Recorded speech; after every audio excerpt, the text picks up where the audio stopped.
Cette charte du bien vivre ensemble a été signée cet après-midi par 28 acteurs du monde agricole et viticole. Ceux-ci s'engagent à afficher en mairie un calendrier de traitement de la vigne et désormais de prévenir les riverains et salariés autour des exploitations 8 heures avant traitement.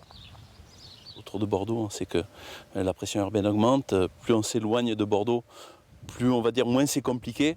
Et cette charte sera un bon lien entre la population et nous-mêmes pour qu'on puisse continuer notre activité. La Chambre d'agriculture et le CIVB ont créé cette application BVE 33 du bien vivre ensemble pour être alertés rapidement des traitements. Le but, c'est de faciliter l'information et de proposer aux agriculteurs, aux viticulteurs un moyen supplémentaire de communiquer. Et donc les agriculteurs, avec cette charte, s'engagent à traiter correctement, quand il faut, au bon moment, à la bonne dose, avec le bon produit, en ayant réfléchi avant. Pour les associations environnementales, cette charte ne prend pas de mesures spécifiques vis-à-vis des produits les plus dangereux. Effectivement, il y a une obligation d'informer la population, donc ça c'est une bonne chose, c'est quelque chose qu'on réclamait depuis longtemps.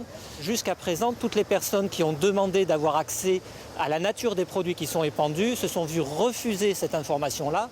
Or nous, on considère que c'est une information d'intérêt public et que chacun a le droit de savoir à quoi il est exposé quand il y a des épandages près de chez lui.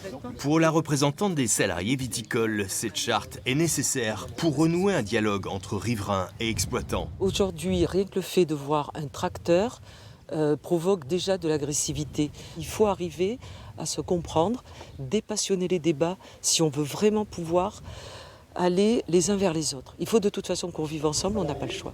Cette charte sera soumise à la préfecture de Gironde d'ici 2 mois et à une consultation publique en suivant.